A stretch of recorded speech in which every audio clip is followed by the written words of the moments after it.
Hi friends, అందరూ ఎలా ఉన్నారు? బాగున్నారా? ఈరోజు మనం ఒక జీవిత సత్యం గురించి తెలుసుకుందాం. ఈ లైఫ్ అంటే ఎలా ఉంటుందంటే, రేపు మనం చనిపోతామని తెలిసి కూడా ఉరుకుల పరుకులుగా ఇది కావాలి, అది కావాలి, ఇంత సంపాదించాలి, అంత సంపాదించాలి, ఈ కార్లో తిరగాలి, ఆ కార్లో తిరగాలి అని అనుకుంటూ ఉంటాం. కానీ ఎప్పుడు ఏ క్షణంలో మనం చనిపోతామో తెలియదు. మనం చనిపోయిన తర్వాత మన శవాన్ని ఇంట్లో ఉంచుకోవడానికి కూడా ఇష్టపడరు. ఈ శరీరం కోసం ఎన్ని ఉరుకుల పరుకుల జీవితాన్ని సాగిస్తూ ఉంటాము. మనం చనిపోయిన తర్వాత మన కోసం చాలామంది బాధపడుతూ ఉంటారు అనుకుంటాం. కానీ ఆ వారం రోజులు అలా అలా బాధపడుతూ ఉంటారు. ఆ వారం రోజుల తర్వాత అసలు నువ్వెవరు అనేది కూడా గుర్తుండదు. కొద్ది కొద్దిగా మర్చిపోతూ ఉంటారు.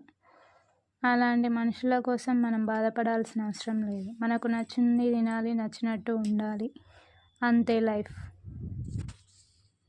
ఎలా చెప్పాను?